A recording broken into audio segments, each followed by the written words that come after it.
You're welcome to Kenya Decides. Tonight we're focusing on the media coverage of women in politics and see whether there are hits and misses for the media, particularly in this election. My name is Jacob Kioria. We are live on KBC Channel 1 as well as on YouTube, as well as Facebook at KBC Channel 1. The hashtag to use tonight is Kenya Decides 2022. Very much welcome to the program. I have a panel of three, and they're active participants in one way or another, or stakeholders in this election. I have Pamela Ateka of DAP Kenya Party running for the senatorial position in Nairobi. You're very much welcome. Thank you very much. Judie Kaberia is quite a familiar face. She's a journalist and the executive director at the Association of Media Women in Kenya, AMWI. Karibu Judie. Asante. And finally, Ruth Mutua, the Agano Party presidential running mate for Higa Mwaore, who is running for president in this election. All of you are welcome. And for the next 1 hour, let's talk about the participation of women in this election. Starting with you, Pamela, as a candidate in this election, what is the importance of the media in your candidature as run for senator in Nairobi? What do you think is the role of the media? As a candidate, the role of the media is to give me attention, to ensure that the people know the policies that I want to affect, and to also set the agenda. That's the role of the media in my candidature. Judie, I'll come back to you in a bit. But Ruth, yes, what role do you think the media will play in your participation in this election as a running mate to a presidential candidate? I believe they need to broadcast the intention and the purpose why Agano Party is running in this race, to enlighten people, our agenda, our manifesto, and the reason why we need peace. And we are coming in to bring in the change. We are the Badilisha team. Yes. All right. The convergence of media and politics, even before we talk about, women politicians, the convergence of media and politics. Speak about it. One of the things I'm really excited, like you can see, for me, my dream in the media and now heading the Association of Media Women in Kenya is to see more women in politics getting coverage. And one of the things that I consider very important is the role of the media in the democratic process, the role of the media in ensuring equality and equity in social spheres of life. And one of the things that I'm really excited about this election is that the gender agenda is on the table. And because of that gender agenda, it's become almost stylish that everyone running for different seats, that's especially the presidency, the gubernatorial seat, you've realized now it's become like the in thing to have a woman as a running mate, which from last year, the Kenya Media Sector Working Group, we made a decision as the media industry in this country to ensure that we do gender mainstreaming by ensuring the voices of the women is being heard, that we don't want to see panels made up of only men talking about politics. And for me, I can say this time is a hats off to the Kenyan media for making the gender agenda a big issue as we move to the 2022 general election. And the media now more than ever understands our role in the even, let's say, conflict-sensitive reporting, how we report to ensure there is peace. The environment is very conducive for women to run in an environment that is safe for them, in an environment that celebrates women as not just victims, but also women as leaders, women as people with the potential to lead. So for me today, John, I'm really excited, and also want to congratulate you for creating that table and ensuring that women are not being left out of the debate. This is the kind of relationship that I see in this election. The relationship between the media and the politics now is ensuring that we are not forgetting other aspects that make part of the process of the election. You give a hats off to the media for the coverage so far in terms of involving women in this participation. Is that where you would want to be? Is it a 90%? Is it 100%? It's not, we are not where we want to be, but looking at, for example, even female representation in our politics, in 2017, we're talking about 21% of women representation in elective seats. In 2017, we had a 23%, which was a mere 2% increase. And this time, if we look at even the number of the women who have come out to vie for political seats, including the gubernatorial seats, there are so many now. If you look at the senatorial, the same way. If we look at even the MCAs, the number is quite high. And one of the things that I believe has been the platform that has made more women to come out is because the media has opened up the space and has decided to make gender the agenda. You know, in our role as the agenda setting as the media, I think for the first time we've pushed this. And one of the things also we've been trying to do is to highlight challenges that women face. And one of them has been violence against women. And now with, for example, the digital space, threats have increased because the more the women that we have, yes, we're celebrating, but we've seen an increase in, on attacks on women online. We've seen some being body shamed, others, there's a lot of digging into their private lives, others being asked insensitive questions, you know, how will you balance your family and this seat? Questions that are not asked to the men. And because of this, the media has been actively training Association of Media Women in Kenya, including all media associations, Kenya Editors Guild, Kenya Union of Journalists. We've come together to ensure that we are training the journalists, and development partners have also come. As we are talking now, a very big number of journalists are out in the field training journalists, and one of the things that they're training them on is gender-sensitive reporting. That we are not reporting about a woman like a victim or a weak candidate, but we're looking at a woman as a professional, a woman who has the capability to lead. So I can tell you we've really worked hard, and where I sit now, honestly, I'm a very happy journalist. I'm a very happy executive director of the Association of Media Women in Kenya. I'm a very happy partner of the media because of the work that we've done in pushing the gender agenda forward and looking at all sides of the coin. We are not looking at just the woman, but it's also ensuring the male voices are being heard to support the women in the election.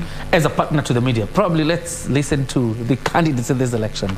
And probably from your end, Pamela, tell us, how have you been covered by the media since you declared your intention to run for senator in Nairobi?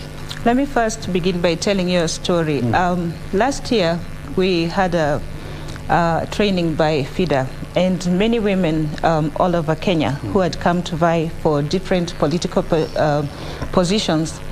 After the training, we came together and we formed a group called Women Aspirants Kenya. These were women who really wanted to vie for political office, and they were serious, and they wanted to encourage each other. Now, from that time, all the women went through nominations, the nominations hurdles, until they all got cleared by IEBC. So right now, there are women who are going to be on the ballot, which gives them at least a 50% chance of being elected. And this was done because women felt that it is their democratic right to not only be elected, but also not only to be as voters, but as in to run for elective office.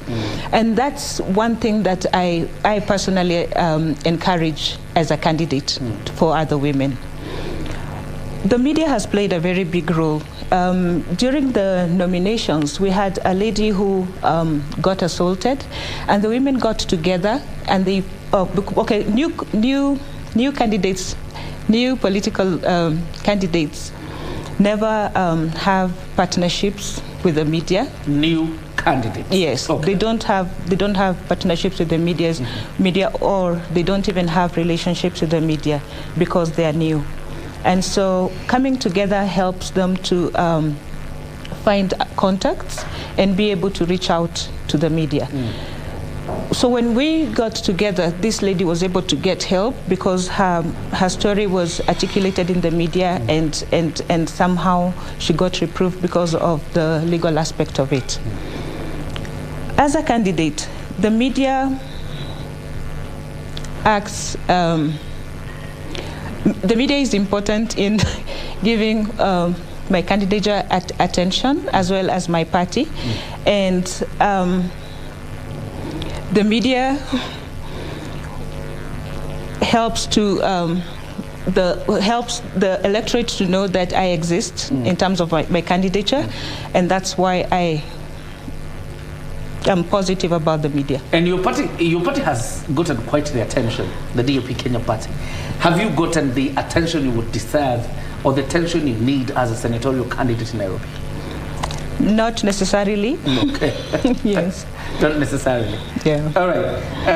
Ruth Mutua, since you were cleared by the IBC, you've actually enjoyed some attention. Yes. As I actually saw your story on Sunday. Yes. But are you getting, as a candidate now, are you getting the attention you deserve as a running mate in this election from the media? Well, I wouldn't say it is so much. Okay. But I feel like it's leaning towards the popular ones, a little bit more towards the popular ones. So the new kids on the block are not getting as much. But so far, from my analysis, I think it's a try. It's a try where the media probably outgive it 45% for the new people in the block. But maybe for someone else, my opponent, probably is getting slightly more. So I don't think she would answer this question as I am. Okay. So far so good. I think there is quite much improvement, but you can do better for the new people. But a bit of bias on the new. A little bit biased. Okay. Yeah, just a little bit biased. All right. Quite an interesting one. 45, she says not much in terms of aiding her bid as a senator. But let's talk about equal allocation of time, because it's a principle of journalism in terms of equal allocation. How are we faring as practitioners in terms of equal allocation of time, if you're balancing between men and women? Yeah. If we also look at research that has been done previously, of course, where we look at women as sources of news, in Kenya it's less than 35%. Okay. But that was in the past. That was even before we started, the build-up to the 2022 general election. And because of various bodies of research that have emerged, and we've realized the Kenyan media, we had not given that priority to ensure that women are getting covered. And those are some of the interventions we've done. And if you look at, for example, the reporting guidelines for the election that we developed as the media, for the first time we've added the bit of coverage of gender, ensuring that women are allocated enough time. Because before, if you look at, for example, the debate on the BBI and so many others, around that time, you'll watch and see it's only men who are getting coverage. They're the only ones who are talking about it. But nowadays, the media actually has made it like a crisis if you do not have a balanced panel. If you do not have, for example, women occupying even coverage of the front page stories, it's an issue. For example, if you look back, the National Media Group, and even I think the Standard, and even the PD, the local newspapers, they put stories about women on the front page, something that's never happened in the history of Kenya. We are not yet there. I say we are not yet there. But for me, I see a major improvement, considering that I have covered the 2007 general election as a journalist. I've covered 2013 as a journalist. I've covered 2017 as a journalist. This 2022, I'm not a journalist in the field. But I can tell you from that experience of my life as a journalist, I can say we made very good steps. But also, one of the things that we've been doing, like, for example, at the Association of Media Women in Kenya, the new kids on the block, allow me to use the word kids, but the new politicians who have come, sometimes we realize they don't have the skills to know how to engage the media effectively. They don't know how to build the partnerships, and they don't know how to grab opportunities. For example, if someone is new and you give them a microphone, some of them will just say, oh, sisi kama wanawake tumekuwa na mashida.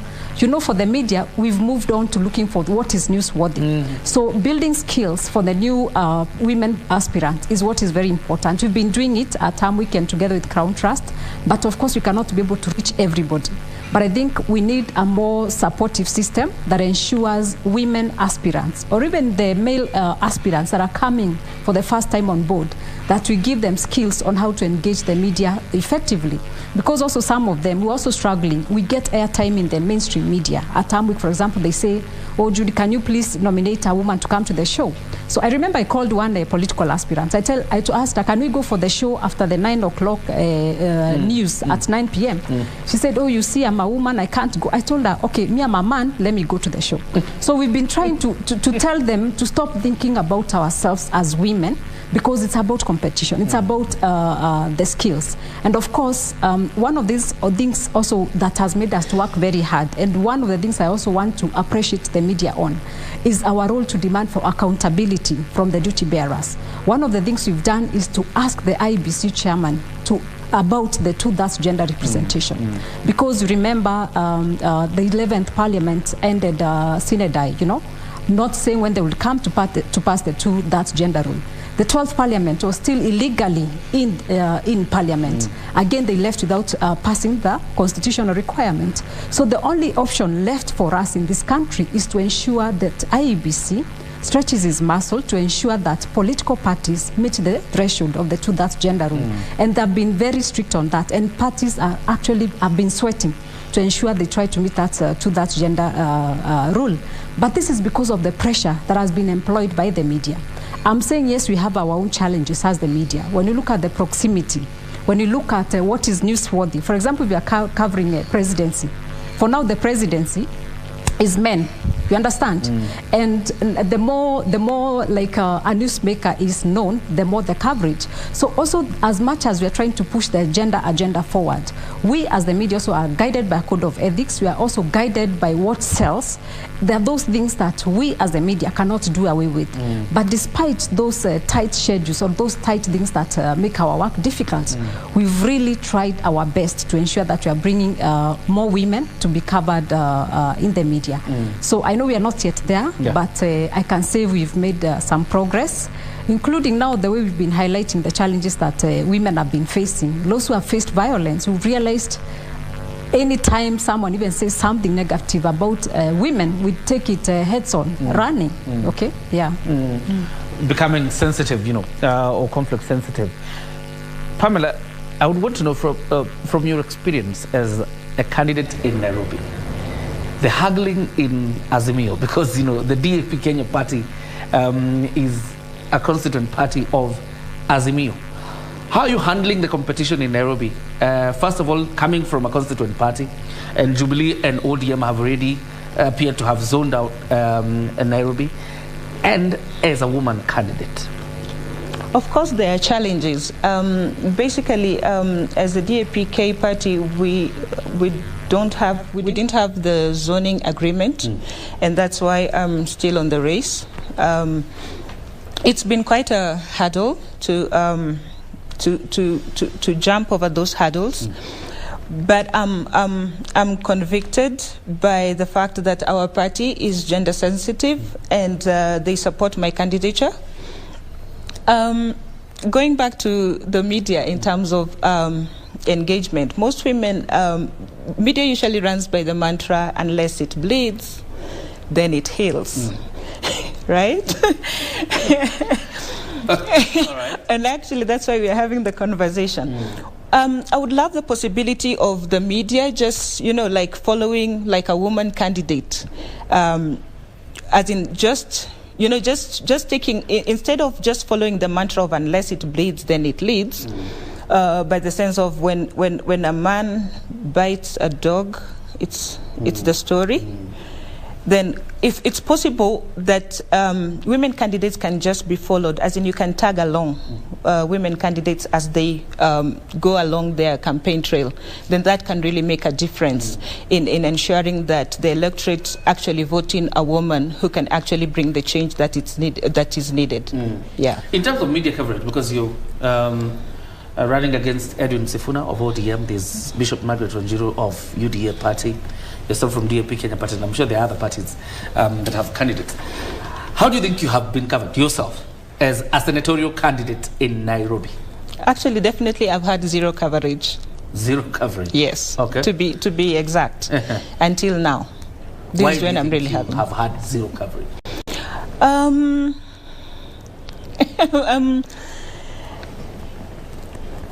My party is new. Okay. I come from a new party, and as a new senatorial candidate, new to media engagement, that's why I've had that kind of like a zero coverage. That's why. All right. Ruth, yes. You're the running mate for Mr. Maore Wahiga, yes. Wakili. Yes.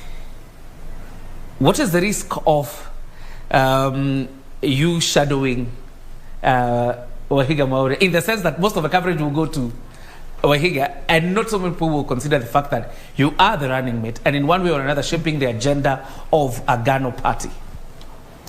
Are you meaning he will overshadow, or I will overshadow? What is the risk of you shadowing him, in the sense that you will not get as much coverage?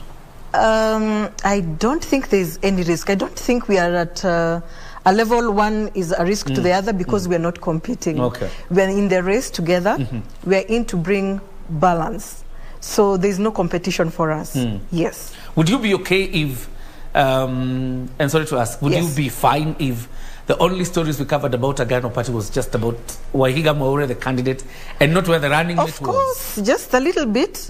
Of course, because the woman is not represented. So why is he being put in the limelight and being shadowed behind? I want to be in the gap for the woman to see there's someone who is here. There's someone who is coming to fight for us. No, I'm coming to badilisha maneno. You have answered my question. Yes.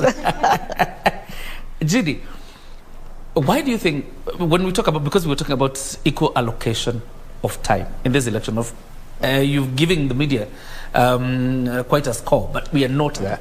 But in this election, why do you think we still have an equal allocation of time between male and female candidates, having come all that way? We cannot have an equal allocation of time. Like you realize, the media, sometimes you just have to use the rule that we normally use. For example, if there are too many candidates, we try to check, like, you know, what sells. You know, also we have our own pressures, revenue pressures, we have following pressures, we have audiences pressures. So those are some of the competing interests that override. As much as we want to allocate equal time, it is very difficult for us to allocate equal time to everyone. For example, Johnson Sakaja has gotten a lot of coverage, you understand? Because of what is happening around him is making news for the day. So we cannot try to balance the coverage you are giving Sakaja, for example, to the coverage you are giving another person. So there are those issues that come. There's something that we consider as newsworthiness, and those are some of the things that make it difficult for us to give everybody equal coverage. But talking about my sister here, she said up to now she's not received coverage. You've received coverage. Yesterday. The fact that she's on the panel. She's on the panel. She's received coverage. And I know she was invited here because of the engagement we had yesterday. Yesterday we had an engagement with the Kenya Editors Guild and FIDA, Federation of Women Lawyers in Kenya. And it was basically an engagement about how the media has been covering women. And from that, we had a meeting with journalists, and that's how KBC discovered her and invited her to the show.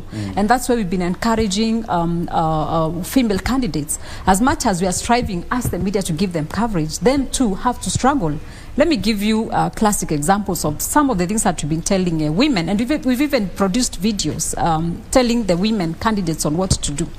You're a journalist, you walk out here, you just want to do vox pops, basically random questions. You stop the women, they'll start running away from the microphone. Or you ask them, come to the show, they'll start giving you excuses. Like me, I was about to like, these nails, I need to go. But I'm like, I've been telling women, you have to go. Don't say you are going to make your hair. Don't say you are going to make the nails. Because the men don't say that. When the man gets a chance to go to the studio, whether they're ready or not, whether they're from the bar, they'll just come straight to the studio. But the women, you are so sensitive about some things that really don't matter so much. It's just basically just combing your hair or doing something and freshening up and getting ready for the show. So also on their part, we've been having engagements with our female candidates, especially the newer ones that are coming, and telling them, please be always ready. The men are always ready. And because the men are always ready, sometimes you are pressed for the time. For example, it's a live coverage event of Parliament. You have no time to go begging someone or to go waiting for someone to apply lipstick or makeup. There is time on your side. So we've been trying to also empower them with these skills to make them understand how the media works, the media landscape, tell them about that it's not that maybe some of them, like, they are launching their candidature and they think it's the most important thing that is happening in the world of Kenya today. And they call even with that authority, why are you not here and I'm launching my party? You understand? So there is no guarantee, or there is no entitlement that just because you're a woman and you are pushing the agenda that will get coverage. You have to strive to become a newsmaker. You have to strive to be able to sell ideas that are interesting to the people. You have to be attracted through the media. As much as we are doing this, also we want to see the effort on their part. We in the media, we've made our efforts. And one of the things that I forgot to mention to you earlier on, for the first time in Kenya, we have more than 60% of journalists covering elections for the first time. They never covered any other election before. So a lot of things that are happening to them now are new experiences. And that's why the media sector has gone massive on the training.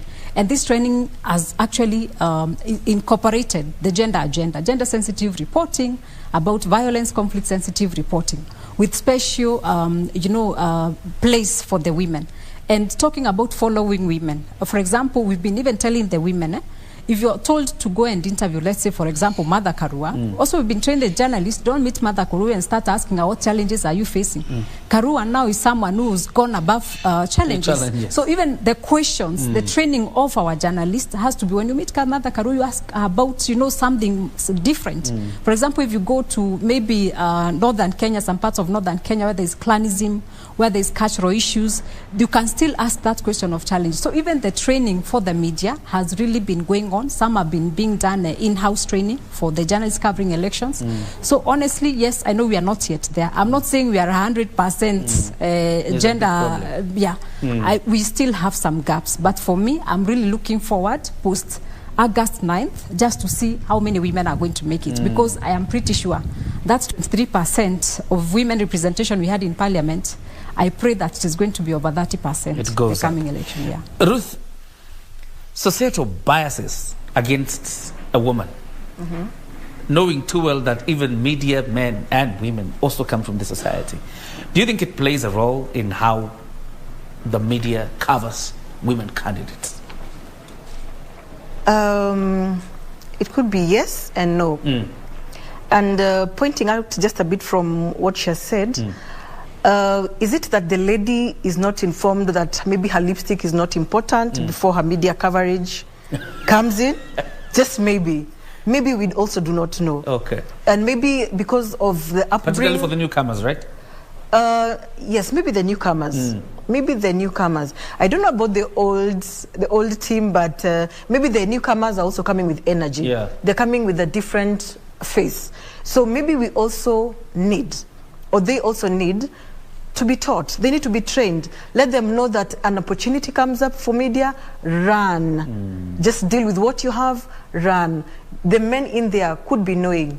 They could be mentoring each other. But maybe the ladies also, we need also mentorship. We need also to be mentored in there so that we stop missing these opportunities. And where does this mentorship, when you talk about mentorship, yes, who do you target in terms of mentoring you? The advanced, the experienced out there. She could run such a program. Call the caliber of women who may need to be enlightened, and the branch grows, yes, into a big tree, and the ladies get informed. When this opportunity comes, we are trying to create balance on media too. Ladies, be ready. Okay. Yes. Yes. On that point she's building. For journalists, especially female journalists, we have mentorship. We have mentorship that, like, there's one we've just been doing with the U.S. Embassy. We've been mentoring university students in third and fourth year from public universities on what to do when they join the newsroom. They're already ready. They understand how the newsroom works. They understand the challenges they are going to face. For me, the challenge has been, it's not for us to do the mentorship for the politicians. The ones who've made it, our Mother Karua, our Ngilu, the women who've made it, what are they passing to the younger generation of politicians that are coming up? This is a challenge to the politicians. For me, it's crossed my mind that they need to mentor younger generations. But of course, we've had a few success stories. For example, Lesuda. Lesuda has always spoken about how Leshomo mentored her. So this is the kind of mentorship that we need, that at least the female politicians who have made it can pick a few of them. They can even decide, let me talk to so-and-so, she's promising, or so-and-so. So that when they come also, they have some of these survival tactics of how to deal with the media, or even how to maneuver the political industry, because even when you get to those political positions, it's a war zone. You have to fight to pass the bills, you have to fight to pass the motions, you have to fight for the budgets. So there's a lot of mentorship that is required among women politicians in this country. The media, for us, we can train or help you on how to engage the media effectively. But in terms of giving the political lessons, I have zero knowledge on how politics runs, so I cannot be able to... on the mentorship required. And you see the way she's like very confident in engaging. It's because she has the experience, she has the she's had the she's had the time. Most women don't have that. So when you when you come before the media, lights, camera, your mind goes off. Freeze. Yes. You freeze. Like totally for me, I freeze. Okay. Totally, to be honest. But it's always the first time. But she was very tensed when we came. Yes. But there's always a starting. And she's done very well, honestly. Very and well. so those building of skills that we ensure that we empower them on how to engage the media before they start being shocked by the media. You know, some of them even speak and say things, and before they find themselves saying things that they didn't know how they'll appear. So that training for me is very important. But you're doing well. I mean, she's excellent, right? Absolutely. So we take a breather. When you come back, Judie, we'll handle that question of societal biases vis-a-vis how the media is, handling women politician stories, and whether there is a bit of it being captured in the reports they're doing daily about how these ladies are doing their campaigns. We're taking a breather. Don't go too far. Kenya Decides still home. Here on Facebook, Twitter, as well as on YouTube, and of course on air on every platform available. Continue watching. We're coming back in a minute.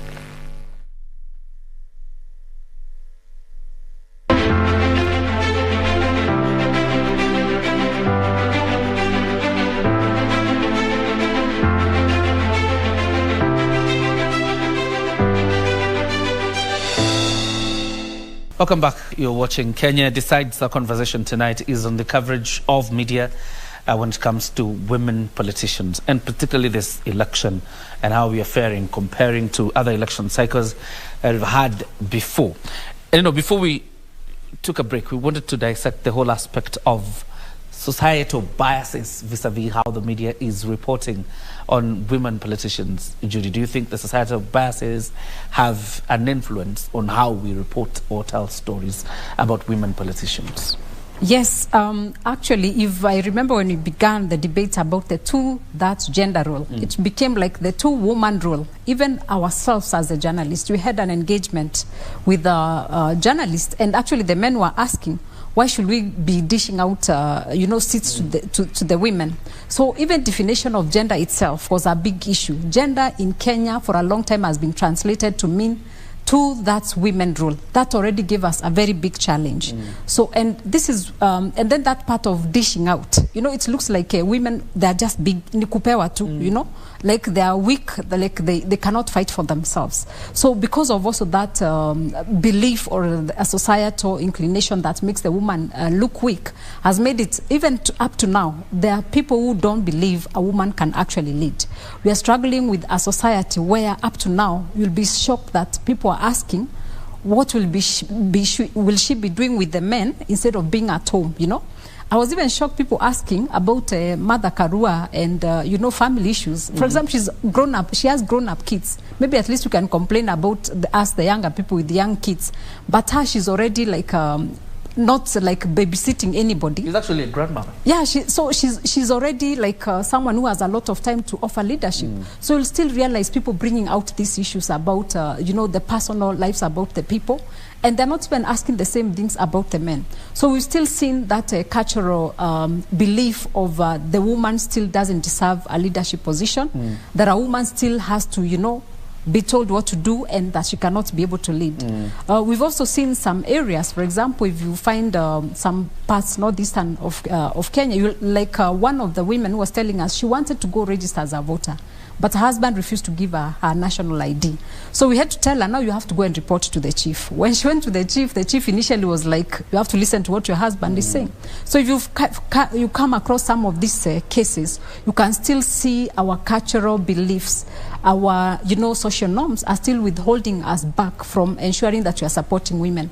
But of course, we've seen progress in some of these areas where, for example, we will never hear a woman running for candidacy. Now we can hear women even in those areas where women are not allowed to lead. We've seen them being allowed to take up the leadership position. So then the patriarchal society that we live in, we've still seen women being branded and being given some names, and sometimes it gets to also the media. And consciously, we pick what we are living with. And there are those some of the derogatory terms that are used. Unafikiria kama mama. Wewe unaendesha gari kama mama. You know, we take it casually. If you listen, for example, to our FM stations, and that's why we are saying, everyone, if you have a role to provide credible information, then we cannot fall into what the society discusses. And we've seen a lot of radio stations fall for these small derogatory terms that still undermine the women. And vitu kama hizo, if a man is doing well, or even a woman, if she's doing very well, tusasema, hey, bazoo, we call her the name of a man because she's doing well. So those small things that we have normalized unknowingly with the media start falling into the same trap. It's the same way that we even start asking. You see a journalist up to now will be asking Mother Karua or Anwai Guru, or even Gilu, how will you balance family life, the family and the political life? But when they go to interview the man, they won't ask. It's like men are not supposed to be people taking care of also their families. So I know some of the times, the journalists, we have a challenge in, you know, distinguishing ourselves from what is discussed, you know, socially, just because of the way we've grown up in that patriarchal society that still, and that's why I'm saying we will not achieve the 100% that we want. There are those things that hold us back from achieving that. You actually remind me of one paper, I think 2 years ago, that said, I don't know which cabinet secretary it was, but said the only man in Uhuru's cabinet, and it was the lady they were referring to, the only man in Uhuru's cabinet. It was Mother Karua. And like what we were discussing when we were off air, women should be made to know that they've been passing the baton to themselves. Like, you're not the 10-year-old, you're not the 20-year-old, as in it's a growth process. Just like Judie was telling us, even when she became a journalist, it's been a growth process from the person when she began up to now. She's gone through hurdles. So for first-timers, as in new candidates, women politicians, they should know that they don't have to be perfect to come on air. They just need to know at least the basics, which is good, to show up. When you look at media coverage, yourself as a candidate, what do you think is that missing link between your candidature, for example, in Nairobi, and how the media is covering it? What do you think is the missing link? I think basically it's more of the whole campaign, the whole campaign management, and the lack of synergy in the parties in terms of everybody coming on board, every candidate coming on board as Azimio. Okay. Because Azimio is made up of different parties, and all these different parties have candidates who are supposed to come on stage, who are supposed to be in the same venue when they have like events in Nairobi. So the disconnect maybe is in the communication, even or whatever it is, and the involvement of candidates. Okay. Yes. That's quite interesting. It's a quite interesting point. Also, like she's mentioned about starting. For example, if you look at the seat she's running for, Senator, Margaret Wanjiru has been there before. So she has the skin, you know, the game in her skin. So she knows what to do. She knows how to get coverage because she's been there longer. So you'll realize some of them, because of the experience they have, and which experience we are asking them, how do they ensure they're not leaving a big gap? You know, even you in your role where you are, I hope you're also mentoring somebody. So whatever we are doing and whatever we are doing, we always have to ensure we are mentoring somebody. So I think also the fact that, for example, Margaret Wanjiru, the reason why she's likely to get more coverage, for example, than her is because, like her, she's come after her.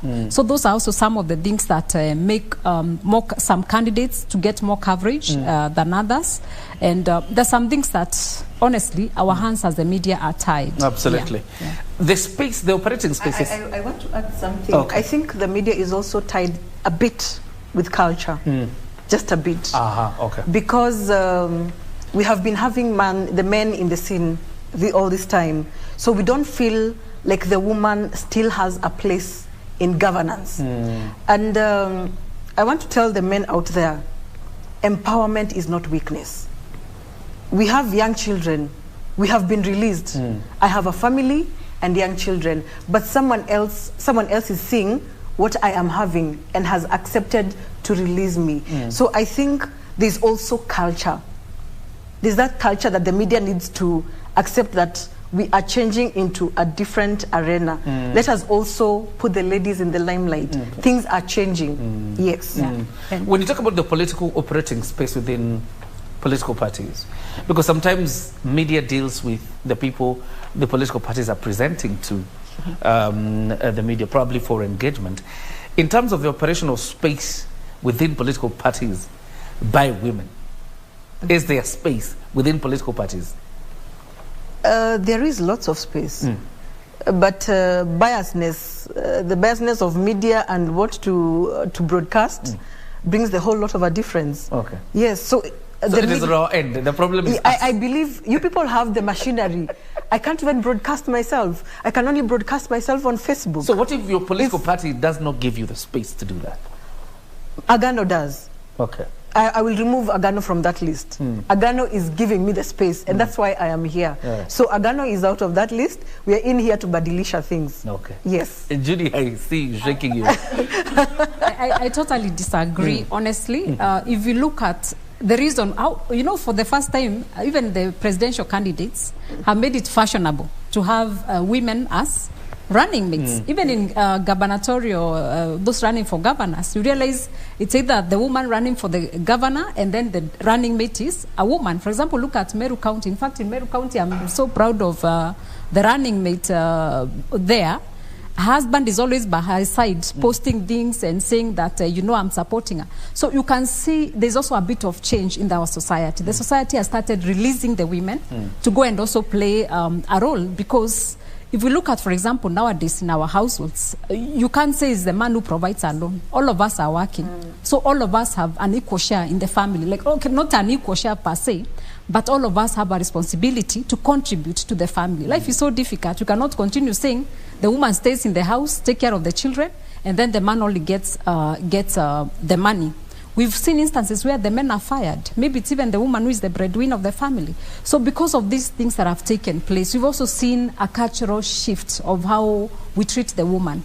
We've seen a lot of men, husbands, release their women to go and vie for political seats. So there's that change. But for the media, honestly, we've come from far. We've come from far. If we look at all the other years, this time, honestly, I'm very proud of what the media has done. And because of what you've done, just realize the other day, UDA, remember, they also said they asked media houses to send female journalists to cover. Of course, it was not it's not upon their money to decide who covers them. But you can see, because of the narrative that the media has driven, the agenda that the media has taken, it's become fashionable that you have to prioritize issues of women. And were it not that the media has been at the forefront pushing for that equal representation of the women, the politicians wouldn't care. And at the same time, we've seen politicians also holding meetings where they are still demeaning or disparaging some women just because of maybe their families and all that. So these things are still there, but the media has been taking these things hands-on. We've been correcting them. And even we've established special desks for elections and to look at those specific issues. The violations against women candidates. So I can tell you for sure, even the monitoring that we are doing, Association of Media Women in Kenya, we've even gone to the extent of doing research on online violence against female political aspirants. Just the other day, we received even a video clip of a young lady who was running for MCA. She's 26 years old. And this video clip was saying the only thing we can do for her is rape her, but not give her votes. And we picked it up, we flagged it off, and because, okay, she left. She apparently said she doesn't want to vie because she was very shocked by what she saw. But you see, we in the media are able to flag these issues, report and condemn them. We are not just passively covering the elections, but we are part of the process, picking these issues and talking about them. Pamela, I'm asking now because some of these big political parties, like you're saying, UDA, ODM, ANC, have very strong woman league organizations within those parties. But the only time this leadership is fronted by the parties to come to media houses is only when there's a woman agenda to be spoken about. It's like the Woman League is not that strong enough to argue about other national issues except the gender agenda. Well, our party is new. DAPK party is a very new party, so I would not be able to speak for ODM. Do you have a or woman UDA. League? We do have a women league. Okay. And but what happens when women issues? Okay. I'm trying to collect myself, really. Okay. I can't speak for UDA or ODM. I can only speak about DAPK. And DAPK, we have a women league, and we have women aspirants who are also running in other capacities. We have women who are running as MCAs also, as well as, they're running as MCAs and also senators. So it's not only when we have like women issues that we get to come and discuss. I think we're going to have new, as in we're going to bring fresh ideas in terms of ensuring that women participation is encouraged. For example, your DAP Kenya party, sorry to cut you short. Yes. What has your party done to empower you as a candidate in Nairobi, a woman candidate for that matter? My party gave me the ticket to run for the senatorial seat. My party encouraged me to go through the IBC process. My party supports me in terms of in my campaigns. That's how does it support you in your campaigns? We have MPs, we have fellow candidates who are running for various positions as MCAs and members of parliament in the county. So we give each other support. All right. Yeah. I'm asking that question, Ruth, because there's a question of visibility. Space is there in the media, but what are women candidates doing to be visible, to be seen, to be newsmakers? Because just being a woman, it's a plus, and we're reporting about it.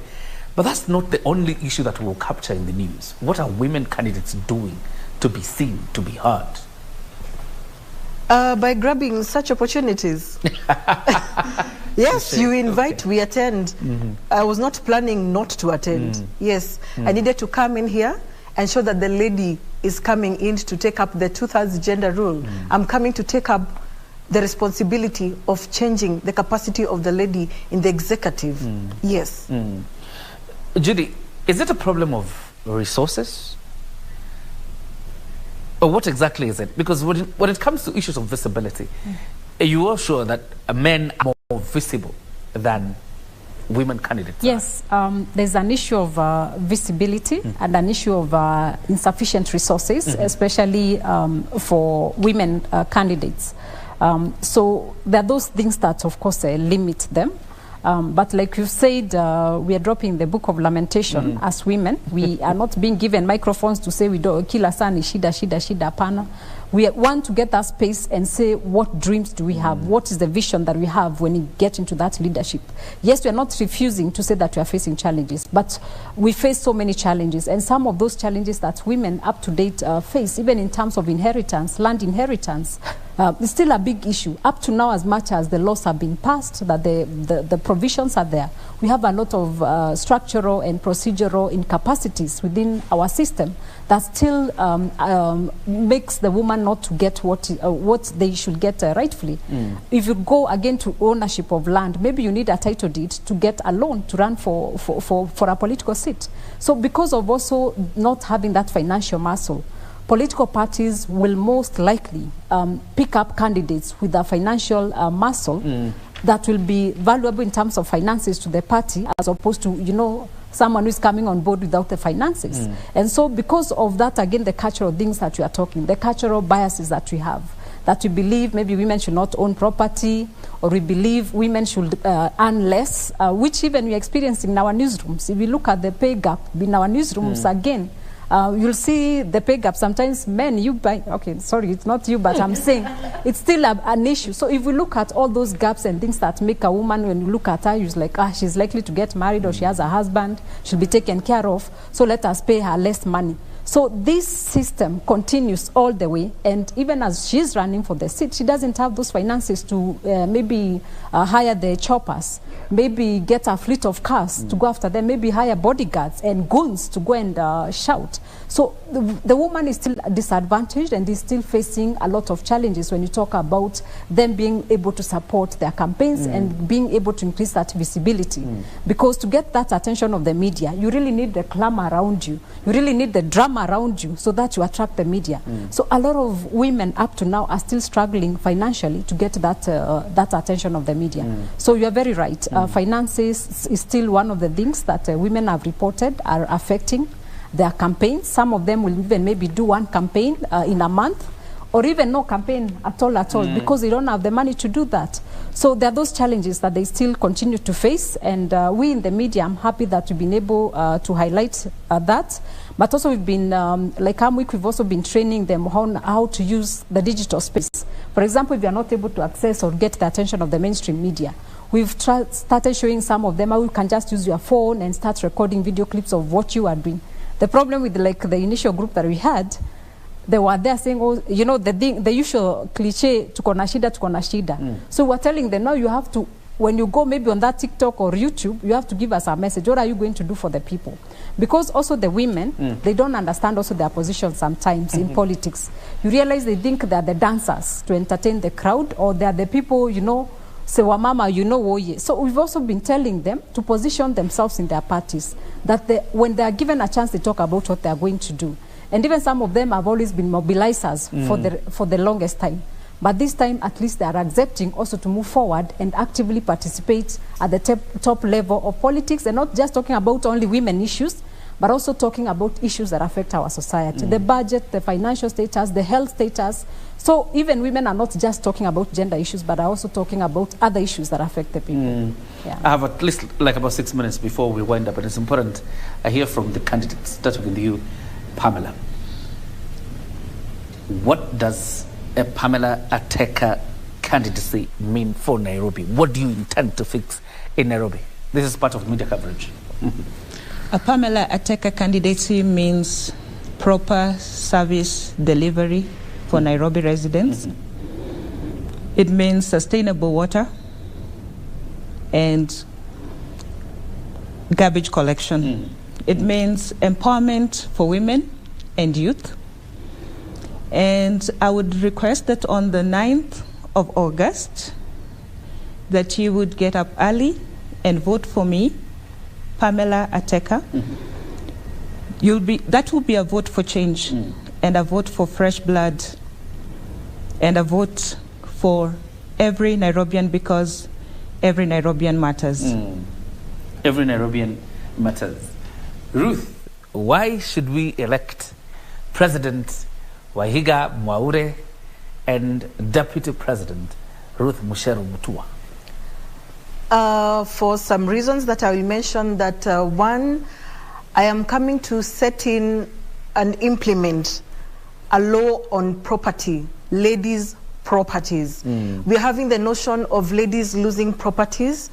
Once their husbands are deceased, we have every right to own property. Why do I become past once my spouse has rested?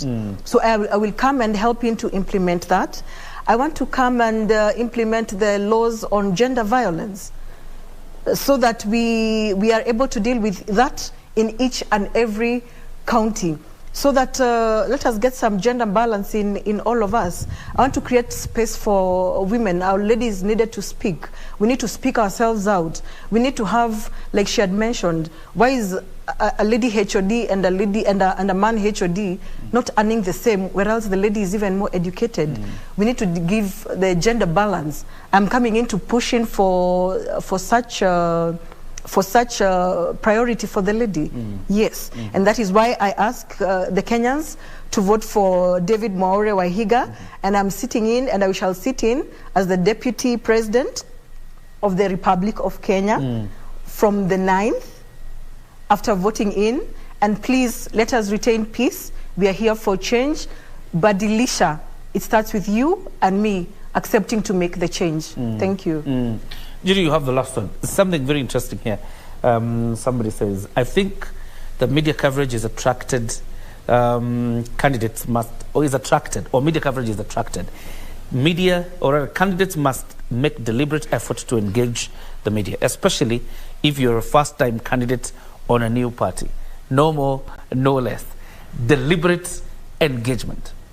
Are we to that level? Have we gotten to that level where even newcomers can deliberately engage the media as we wind up? We are not entirely there, but we are getting there, and that's why I'm hoping let this vibrancy not end now. Let it continue, and let also the newcomers in the bloc understand that to build their candidacy or to build their popularity starts way before. It starts like if you're planning to vie in 2027. After the election, start doing something. So that when you already start, we already know you because of something that you've been doing. So it's a continuous process. It's not a one-time event. And building media relationship require a lot of engagement. It requires the skill and the knowledge to know how the media covers. The media is very responsible, very committed to ensuring that we play our role to ensure there is a free democratic election that calls for equal representation of both gender. Yes. And of course, you can have numbers of several journalists from several media houses. Anytime you have some, you can always alert them for coverage. Don't be biased. Don't be biased when I and the Azimio running mate call you for coverage. Don't be biased. Okay. Yeah, first come, first serve basis. Ruth Wangeshi, the MCA for Kinyona in Muranga, says these women are really strong leaders. I appreciate their courage. And thank you all for turning up. We wish you all the best, Ruth. We wish you all the best, Pamela. Of course, all the best, Judie, as you continue to empower women in media as well as the capacity building in media houses as we look towards the next general election. Thank you all for coming. That's all we had for Kenya Decides. Have yourself a fantastic night. See you around. God bless.